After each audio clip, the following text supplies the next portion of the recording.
আলহামদুলিল্লাহি রাব্বিল আলামিন ওয়াল আকিবাতু লিল মুত্তাকিন ওয়াসসালাতু ওয়াসসালামু আলা নাবিয়্যিনা মুহাম্মদ সাল্লাল্লাহু আলাইহি ওয়াসাল্লাম ওয়া আলা আলিহি ওয়া আসহাবিহি আজমাইন।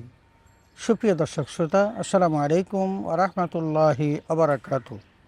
সময় সংবাদের নিয়মিত অনুষ্ঠান তাসাউফ থেকে আপনাদের সকলকে জানাচ্ছি আন্তরিক শুভেচ্ছা ও মোবারকবাদ।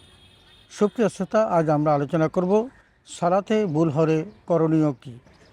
আমরা বিষয়টিকে আপনাদের বোধগম্য করার জন্য ভূমিকার পাশাপাশি তিনটি বিষয় নিয়ে আলোচনা করব। তোর মধ্যে একটি হলো নামাজের আরকান ও হাকাম, 2 নম্বর হলো নামাজের বা সালাতের ওয়াজিবসমূহ, আর 3 নম্বর হলো সালাতে ভুল হলে করণীয়। আসুন আমরা আলোচনাটি একটু মনোযোগ সহকারে শুনি, যাতে করে আল্লাহ তাআলা আমাদের নামাজগুলোকে সঠিকভাবে আদায় করার তৌফিকে দান করেন। সুপ্রিয় শ্রোতা, ঈমানের পর সবচেয়ে গুরুত্বপূর্ণ আমল হলো সালাত বা নামাজ। পবিত্র কোরআনের 82 জায়গাতে আল্লাহ তাআলা নামাজের কথা উল্লেখ করেছেন। নামাজ তরক্কারীর প্রতি রয়েছে কঠিন হুঁশিয়ারি, আবার নামাজের প্রতি শ্রদ্ধাশীল বা যত্নশীলের জন্য রয়েছে প্রশংসা ও পুরস্কার। নামাজ কাফের ও মুসলমানের মধ্যে পার্থক্যকারী আমল। হযরত বুরায়দা থেকে বর্ণিত হাদিসে রাসূল আকরাম সাল্লাল্লাহু আলাইহি ওয়াসাল্লাম বলেছেন, আল ফারিকু বাইনানা ওয়া বাইনাল কাফিরি আস-সালাহ, অর্থাৎ আমাদের এবং কাফিরদের মধ্যে পার্থক্যকারী আমল হলো সালাত। যে সালাত ছেড়ে দিল সে কুফরি করলো। সুনানে নাসাই, হাদিস 463। হযরত জাবের থেকে বর্ণিত হাদিসে রাসূল আকরাম সাল্লাল্লাহু আলাইহি ওয়াসাল্লাম বলেছেন, আল ফারকু বাইনাল কুফরি ওয়াল ঈমানি তারকুস সালাহ, অর্থাৎ কুফর ও ঈমানের মধ্যে পার্থক্য হলো সালাত ত্যাগ করা। তিরমিজি, হাদিস 2618। কিয়ামতের মাঠে সর্বপ্রথম নামাজের হিসাব হবে, এবং নামাজের হিসাব যথাযথ হলে তার অন্যান্য হিসাবও সহজ হয়ে যাবে। অতএব নামাজ অত্যন্ত গুরুত্বপূর্ণ ইবাদত। নামাজকে সঠিকভাবে যথাযথভাবে আদায় করতে হবে। নামাজের আরকান ও আহকাম সমূহ। সালাতে বা নামাজে আরকান ও আহকাম 13টি।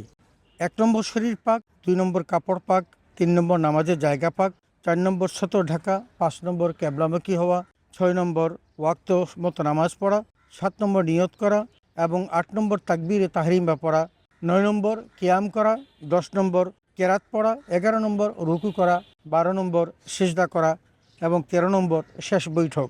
এই ফরজগুলো যে কোনো একটা ছুটে গেলে নামাজ হবে না। সালাতের ওয়াজিব সমূহ। সালাতে ওয়াজিব 14টি। 1 নম্বর সূরা ফাতিহা পড়া, 2 নম্বর সূরা ফাতিহার সাথে সূরা মিলানো, 3 নম্বর ফরজের প্রথম 2 রাকাতকে কেরাতের জন্য নির্দিষ্ট করা, 4 নম্বর সূরা ফাতিহাকে অন্য সূরার আগে পড়া, 5 নম্বর নামাজের সব রোকন ধীরস্থিরভাবে আদায় করা, 6 নম্বর প্রথম বৈঠক করা, 7 নম্বর উভয় বৈঠকে আত্তাহিয়াত পড়া, 8 নম্বর ফরজ ওয়াজিবগুলোর তারতিব ঠিক রাখা, 9 নম্বর ফরজ ওয়াজিবগুলো নিজ নিজ স্থানে আদায় করা, 10 নম্বর বেতের নামাজে তৃতীয় রাকাতে কেরাতের পর যে কোনো দোয়া পড়া, 11 নম্বর 2 ঈদের নামাজে অতিরিক্ত 6 তাকবীর দেওয়া, 12 নম্বর ঈদের নামাজে দ্বিতীয় রাকাতে রুকুতে যাওয়ার পূর্বে 3 তাকবীরের পর রুকুতে যাওয়ার পর ভিন্ন তাকবীর বলা, 13 নম্বর জোহর ও আসর নামাজে কেরাত আসতে পড়া এবং ফজর, মাগরিব ও এশাতে শব্দ করে কেরাত পড়া, 14 নম্বর সালাতের মাধ্যমে নামাজ শেষ করা। নামাজের ভিতরে যে কোনো ওয়াজিব ছুটে গেলে সেজদা সাহু করতে হয়। সেজদা সাহু না করলে তার নামাজ হবে না। অতএব একজন সালাত আদায়কারী সকল আহকাম ও আরকান এবং ওয়াজিবাতগুলো যথাযথভাবে পালন করা আবশ্যক। মনে রাখতে হবে, রাসূল সাল্লাল্লাহু আলাইহি ওয়াসাল্লাম বলেছেন, আস-সালাতু মিফতাহুল জান্নাহ, নামাজ বেহেশতের চাবি। নামাজের মাধ্যমে মুমিনের আল্লাহর সাথে সাক্ষাৎ হয়, আর সেই কারণেই নবীজি প্রতিটি সালাত আদায়কারীকেই নিষ্ঠার সাথে সালাত আদায় করতে বলেছেন। নিষ্ঠার সাথে নামাজ পড়ার অর্থ হলো আন তা'বুদাল্লাহা কাআন্নাকা তারাহু ফা ইন লাম তাকুন তারাহু ফা ইন্নাহু ইয়ারাক, অর্থাৎ তুমি এমনভাবে নামাজ পড়বে যেন তুমি আল্লাহকে দেখতেছো, আর যদি তুমি দেখতে না পাও তাহলে মনে রেখো আল্লাহ কিন্তু তোমাকে দেখছেন। সালাতে ভুল হলে করণীয়। প্রকৃত মুসল্লি আল্লাহর দেয়া বিধান অনুযায়ী বিনয়ের সাথে নামাজে দাঁড়ায়, খুশু খুজুর সাথে সালাত আদায় করে আর ধীরস্থিরভাবে নামাজ সম্পন্ন করে, যাতে সালাতে ভুল না হয়। তারপরেও যদি সালাতে ভুল হয় তবে করণীয় কি, এতদ বিষয়ে নবীজি সাল্লাল্লাহু আলাইহি ওয়াসাল্লামের হাদিস। আব্দুল্লাহ ইবনে মাসউদ বর্ণনা করেন, নবীজি নামাজ পড়লেন। নামাজে কিছু কম বেশি হয়ে গিয়েছিল। নামাজ শেষে লোকজন নবীজিকে বললেন, ইয়া রাসূলুল্লাহ, নামাজে নতুন কিছু ঘটেছে কি? তিনি বললেন, তা কি? তারা বলল, আপনি এত এত নামাজ পড়েছেন। এ কথা শুনে তিনি পদদ্বয় ঘুরিয়ে ক্যাবলামুখী হয়ে 2টি সিজদা করেন, অতঃপর সালাম ফেরালেন।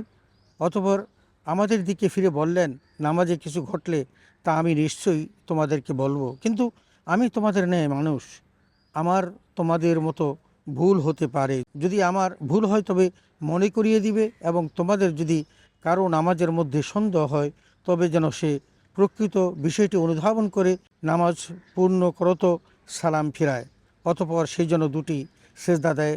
সহিহ বুখারী। নামাজের প্রচলিত ভুল দুটি শুধরে নেওয়ার সবচেয়ে পরিচিত উপায় হলো সাহু সেজদা করা।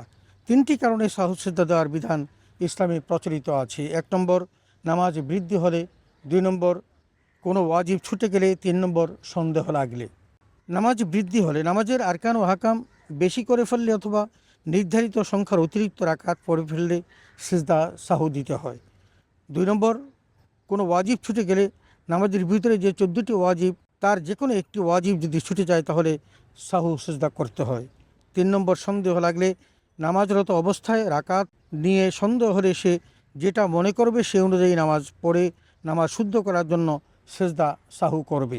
একটি কথা মনে রাখতে হবে, অনিচ্ছাকৃত ভুল ত্রুটি শুধরে নেবার জন্য সাহু সিজদা, কিন্তু ইচ্ছাকৃত কোনো ভুলের জন্য সাহু সিজদা প্রযোজ্য হবে না। সেক্ষেত্রে পুনরায় নামাজ পড়তে হবে। এসব প্রিয় শ্রোতা, আমরা সালাতে ভুল হলে করণীয় কি, এ সকল বিষয় সম্পর্কে বিস্তারিত আলোচনা করলাম। আসুন আমরা আমাদের নামাজগুলোকে যথাযথভাবে আদায় করি, বিনয়ের সাথে আদায় করি, এবং আল্লাহ তাআলা বলেছেন, কাদ আফলাহাল মুমিনুন আল্লাযীনা হুম ফি সলাতিহিম খাশিউন, তারাই সফল মুমিন যারা খুশু এবং খুজুর সাথে নামাজ পড়ে। আসুন আমরা খুশু খুজুর সাথে নামাজ পড়ি এবং আল্লাহর দরবারে নামাজকে আমরা পরিপূর্ণভাবে আদায় করি এবং তার মাধ্যমে জান্নাত লাভে ধন্য হই। আল্লাহ তাআলা আমাদের সকলকে সে তৌফিকে দান করুন, আমিন। ওয়াখির দাওয়ানা আলহামদুলিল্লাহি রাব্বিল আলামিন। আসসালামু আলাইকুম ওয়া রাহমাতুল্লাহি ওয়া বারাকাতুহু।